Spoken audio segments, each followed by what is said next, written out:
Hello, and thank you for joining us. This is No Soundbites Allowed, and I am your host, Michael Va. Dragon of the Southern Tier, I'm happy to be here with you today, May 9th of 2022, to speak with you about what's going on in our election, what's happening behind the scenes, as our nation has been distracted by the Johnny Depp Amber Heard trial, as our nation has been consumed with the Supreme Court leak and the question of Roe versus Wade being overturned. There is a lot that is happening behind the scenes that will affect the 2022 midterm elections.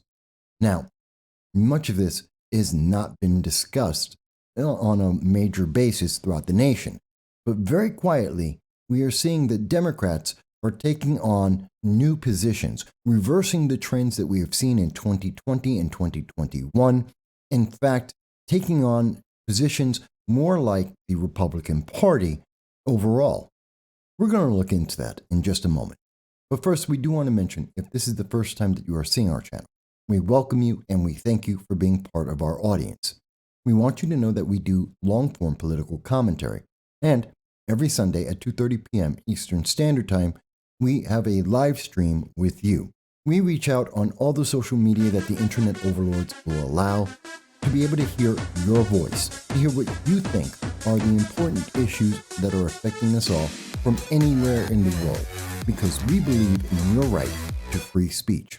Whether the internet overlords agree, whether or not your government may agree, we look forward to hearing your voice every Sunday at 2:30 p.m. Eastern Standard Time. So what is happening in America? What's happening behind the scenes very quietly, but most definitively? Even as America is being distracted with many other issues, whether it be the economy, inflation, upcoming food shortages, and energy price increases, there's a lot that's happening right now for people to try and keep a track of. In fact, yesterday, during our Sunday live stream, we were trying to cover all of this, and we just didn't have enough time. But one of the things we did want to speak about, and we're going to go over today, is the fact that even while the nation is watching as many extremists are going and breaking the law, that is 18 USC 1507, and trying to intimidate Supreme Court justices at their homes in violation of local laws in Maryland and other states, what we're seeing is there's violence that's going on throughout this nation. As we can see from the Associated Press, we saw this on Sunday, that many of these pro-abortion individuals are looking to use violence to make their point, using arson, and in LA we saw that they were rioting and destroying property. But that's not the only thing that's affecting America at this time. In fact, we've seen that going throughout 2022. One of the big things that has been affecting America is crime, violent crime and overall crime. And we've heard from the Biden administration and from many proponents of Democratic and progressive ideology that the answer to violent crime is to defund the police, something that we were told in 2020 and 2021, and it was something that was done by 22 of the major cities across the United States. The result of that, as we have covered in the past, has been an increase in the net violence in those cities and in many states. Yet that has not stopped individuals from continuing to push this idea.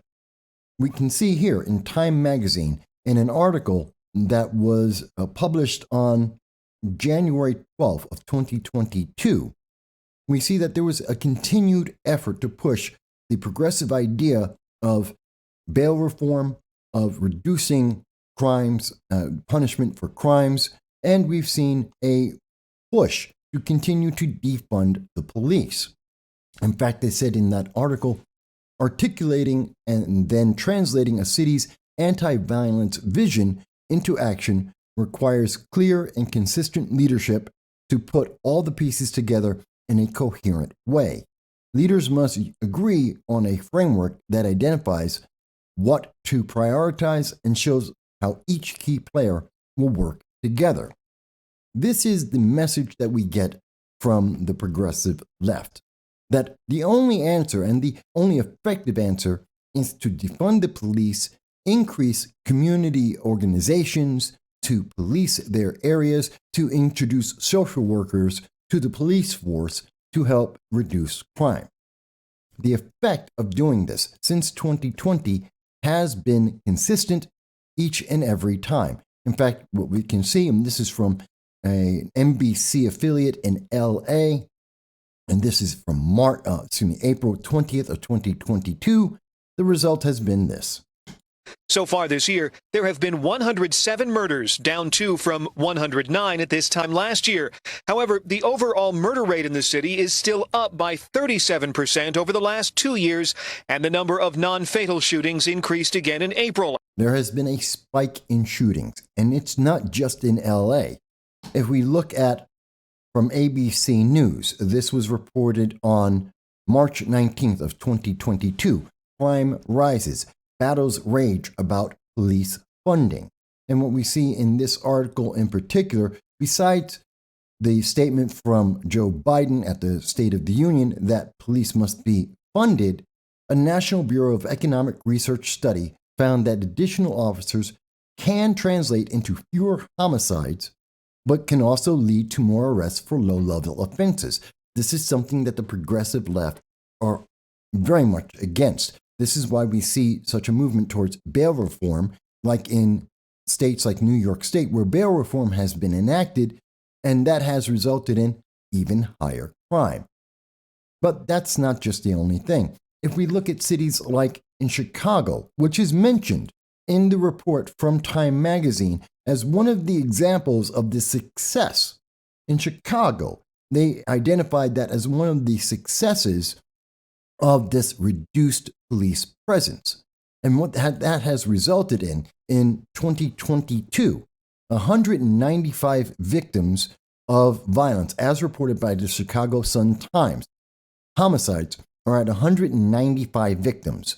If we look back and compare that to the total for the first 5 months to date in Chicago, well, if we look at January, February, March, April, and then, of course, May, we look at 195 victims.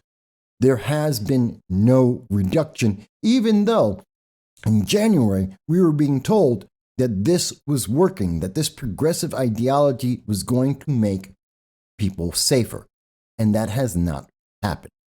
Much like we have seen with many of the gun bills that have been presented, like the New York SAFE Act, like red flag laws, like the new ghost gun bans that have been initiated, it has not had the effect that Democrats want people to believe. And Democrats have been paying attention. The public has noticed this is not working. And in recent polling, NBC on March 30th put together a nationwide poll. And what they found was a candidate who supports funding the police and providing them the resources and training needed to protect their communities, 75% more likely to get a vote. Candidates who support expanding domestic oil and natural gas production to keep the prices down will get 69% more likely votes. Now, possibly connected to the recent leak of the Roe versus Wade, we see that a candidate back in March, if they supported abortion rights, well, 56%. Depending on, again, abortion is a very tricky issue because it's not just do you believe in abortion, but do you believe in late-term abortion? There's a lot of details which are not usually asked in questions. But something we did take note of is the chance that if a candidate was supported by Bernie Sanders, who is a socialist, not a Democrat, 33% more likely, although 39% would be against that. That is more important. That is a better response than if a candidate is endorsed by Joe Biden. Only 30% of voters would be interested in supporting that candidate, while 39% would take that as being unfavorable, and that is a bad sign. Alexandria Ocasio-Cortez, who is the poster child of the Democratic Socialists of America, would only improve the chances of a candidate by 22%. And we see that most importantly, a candidate who supports defunding the police. Defunding the police, a key issue in 2020, 2021, and today, at the beginning of the year in 2022, a position held by Democrats and progressives. Only 17% of those who were polled would be more likely to vote for a candidate who supports that idea. 73% would not vote for a Democrat or a progressive who supports defunding the police. This is translated into a request from 20 House Democrats who are seeking re-election that are going to Nancy Pelosi and demanding that they do not defund the police. The Democrats stop this idea and take on increasing the number of police throughout the nation. And this is a report as of May 6th from NBC News. This is what the public is looking at.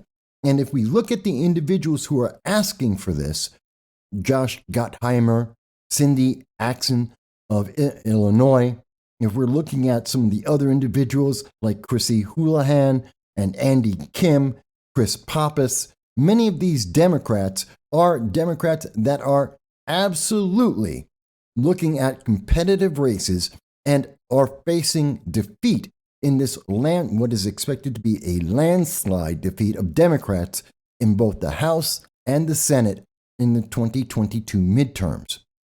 Now, for the Democrats themselves, Nancy Pelosi has generally ignored this, has not made any comment on the demands of these Democrats in competitive races, and instead has again pointed out that on March 15th, Democrats did fund $13.9 billion for state and local law enforcement grants. By the way, if you look at the grants themselves, those grants are focused almost entirely on community efforts, not increasing the number of police, not supporting the police, but pushing forward a progressive agenda of community policing, of social workers working as police officers, and not actually doing what the public is demanding. This is very telling. Democrats are trying to find some way to motivate their base. They are looking and recognize that they have failed the public, that the public has identified that their efforts to defund police, to leave them defenseless, their efforts to go after ghost guns and red flag laws and magazine bans have not resulted in any improvement in the public's safety. In fact, it is deterring from public safety and encouraging gangs and criminals and individuals who are, mentally unbalanced to be more aggressive and to take further action. This is important. The United States is at a tipping point, according to many individuals, and we believe that on this channel as well. We believe that the steps that we take going forward will be critical to this nation, especially as we are looking at a summer filled with more riots based on Roe versus Wade. As we are already seeing riots taking place across this nation, we are seeing violence from the far left in creating arsons and destroying property. It is time that we must see Democrats joining with conservatives and libertarians and others who have asked for a simple response.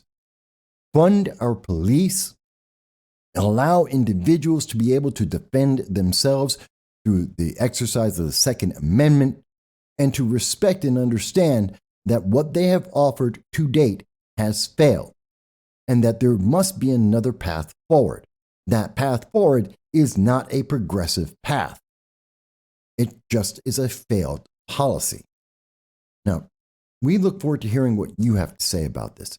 Do you agree with Democrats that as they are shifting their ideas back towards the center, back towards where most of America is, in trying to fund the police, in trying to increase the amount of energy that is available for American citizens, as they are abandoning Joe Biden and Kamala Harris? Do you agree?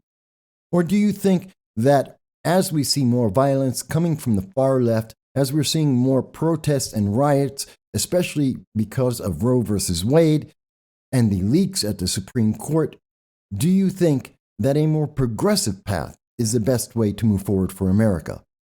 We look forward to hearing what you have to say about this and every issue throughout this week, and of course every Sunday at 2:30 p.m. when we do our live stream with you.